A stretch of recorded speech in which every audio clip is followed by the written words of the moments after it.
let's blow your mind with another symptom that's connected to your pelvic floor. Eek! Welcome to part 2 of the series. If you haven't listened to part 1, go back and listen to it and then jump on board part 2. Let's do this. The goal here is to learn how to treat your mind and body like a professional athlete. Welcome to Mind Your Body. I'm Dr. Audra Lance. I'm a doctor of chiropractic who specializes in treating sports and non-surgical injuries. Anything that involves muscles and joints. I treat big-name celebrities and professional athletes. Most of my patients refer to me as the witch doctor because they can't explain any other way their pain was removed that quickly. I hate cooking, but I do love wine, and don't even think about giving me anything that involves ketchup because I will not eat it. Every episode of this show is designed to help you move better, live better, and feel better. Now let's go do this thing. What up, my butthole breathers?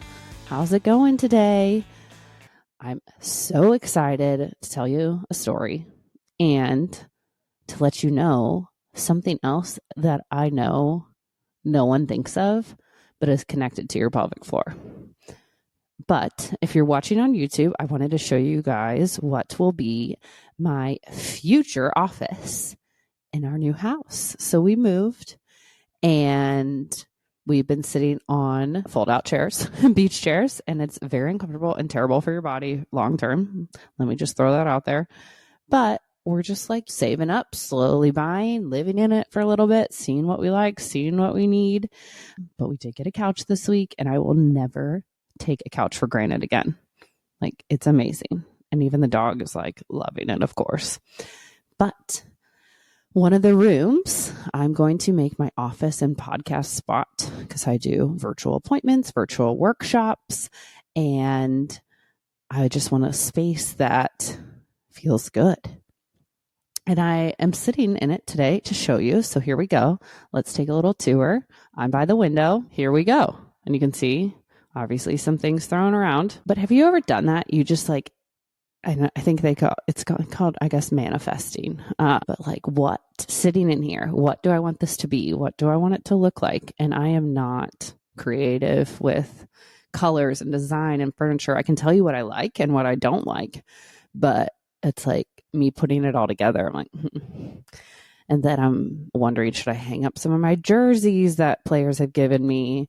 Or is that not really the vibe I want? I don't know. But I would love your opinion if you're into that, or just tell me if you think I should hang the jerseys or not.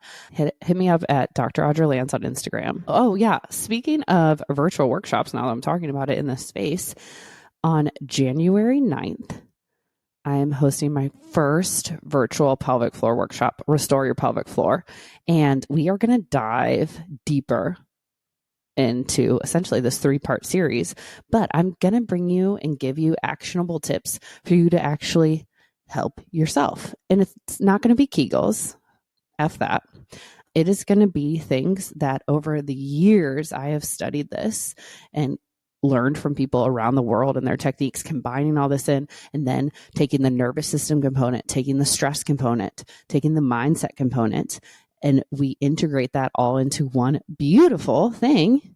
And we have steps in order for you to heal your pelvic floor, because it is not normal to be yourself. It is not normal to have some of these other symptoms that are telling us that your pelvic floor is unstable, not correctly activating, too tight, and some of these other things that we're talking about, like in part 1 of the series, and then what I'm about to tell you, the story today, will be fixed by addressing this.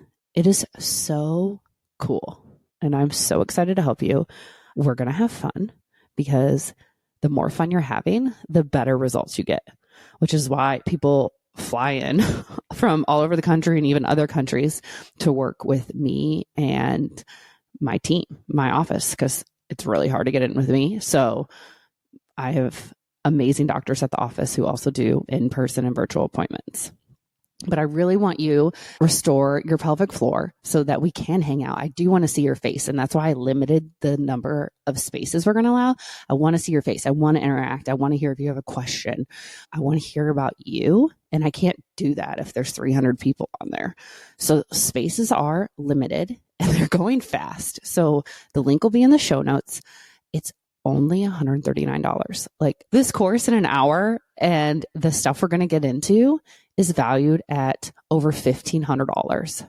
But I'm like, it's the holiday season. I want to help people. We are not going to go through 2024 peeing ourselves or having these other difficult symptoms. We are going to take the steps and I'm going to help you.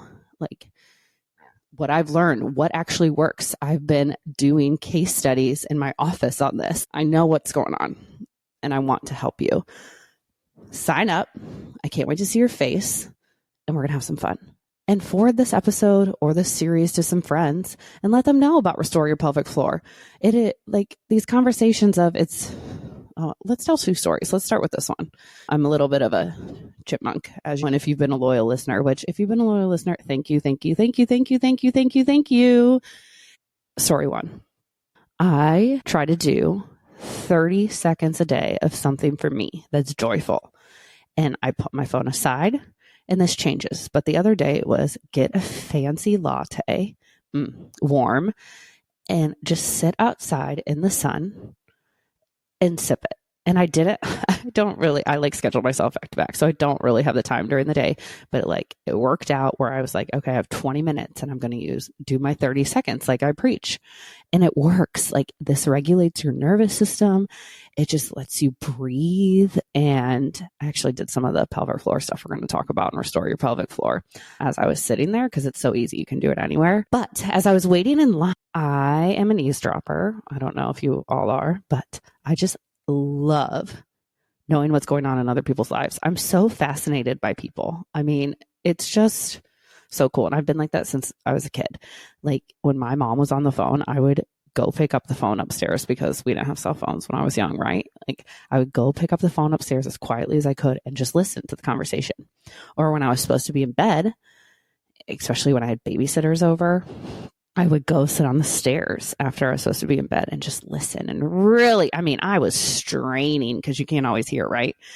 And I was like, just because I want to know what's going on. And so when I'm really standing next to you in line and you're talking, I can't help but overhear, right? And they're talking loud. And it was like 2 friends going out for coffee. It seemed so cute. But the one girl goes, I peed myself for the first time the other day. And I'm so embarrassed. And her friend goes, oh, girl, welcome to getting old. That's normal. And I think my mouth was hanging open because I was like, what? And the friend proceeded to tell her her favorite panty liners, which ones are the most comfortable, which don't feel like a diaper, going on and on and on. And then I just couldn't help myself. Really couldn't help myself. I've interjected, excuse me. I couldn't help but overhear you. And this is something that I'm so passionate about. And I do as a doctor in my practice all the time. It is not normal to pee yourself. Like there is hope out there. Please let my office, the doctors, we can help you, or get on this call, workshop, Restore Your Pelvic Floor, or both. And we can tackle this. There's answers. Just because it's common and society is all like, no big deal, doesn't mean it's normal. And I'm telling you right now, it's not normal. You also are not alone. It's so common. Third, you do not have to have had kids to have pelvic floor dysfunction.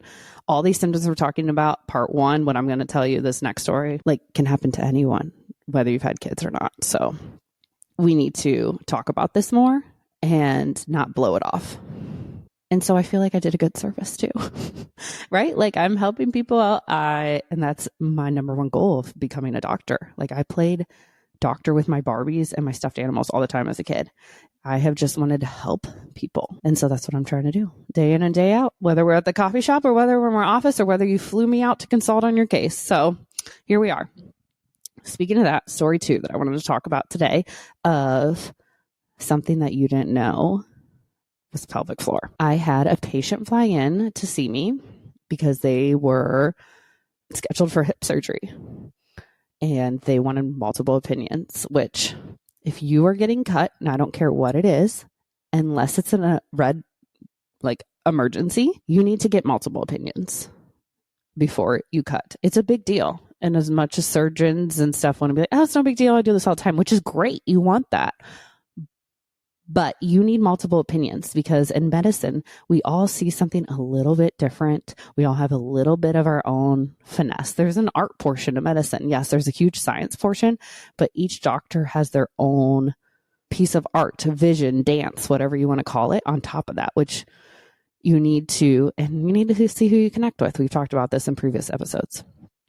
So they fly in, they wanted my opinion, and we do an assessment and go through everything. And I'm just like, the whole time, something's not adding up. This is not adding up. And we go deeper, dig deeper. I'm looking at their foot because we got to look at the whole global pattern. We look at their neck and their shoulder. We look at how you breathe, look at your lifestyle, your stress levels, go into and dig. And I'm going to shoot you straight up, whether you want to hear it or not. That's my responsibility. I will do it in a kind way, but I want you to also hear me. Like, I looked at them and I said, it's not your hip. This hip surgery won't work. And they just were like, well, what? I said, it's your pelvic floor. Your pelvic floor is causing this hip pain and your pelvic floor dysfunction. And it's not that it's not strong. It's that it's just dysfunctional. Like, you've been sucking in, holding your breath, doing crunches and sit-ups and all these terrible ab exercises for years, and your body doesn't even know how to fully activate that pelvic floor. It's like a diaper. And it's kind of a saggy one right now because it's bleeding out and the poop's going out into your hip, causing this pain. We need to retrain this so that it's like cute little boy shorts and your hip pain will be gone. They're like, okay, because that's kind of, you're prepared for surgery and someone's telling you don't need it. That's a mind fuck, right? Like, yeah. And then, there's always the case, I could be wrong. I have years and years and have seen thousands of patients of clinical experience, but I also like to humble myself of like, hey, this is what my findings indicate. Let's just like push the surgery off a little bit and try a more non-invasive thing first. And if this doesn't work, we'll go to it. And so they agreed. They're like, let's do it. So we do treatment, obviously, in the same day. We're not like, we don't see you and say, we'll treat you in 2 weeks. If you're coming in, we're going to hang out for a little while and get to the bottom of it, including treatment. So within the first thing I did with them, they were like, Audra, it's not gone, but it's better already. Like, I'm having relief.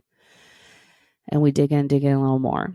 And by the end of the first visit, it was 60% better. Not 100%. Like, listen, this has been going on for a long time. It's going to take a second. Like, it's not just always snap your fingers magic. I wish. Sometimes it is, but that's pretty rare.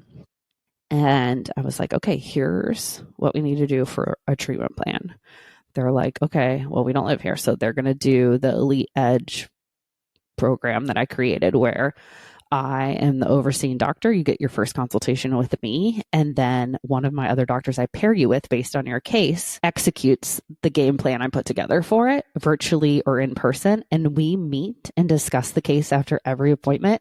So you have 2 incredible doctors on your case. That is unheard of in this industry. It is game-changing.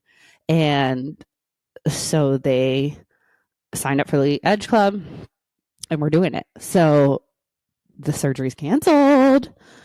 They're good. How cool is that? Like, I just get so excited. That's life-changing. And could you imagine if they would have had the surgery and it wouldn't have worked? My heart breaks.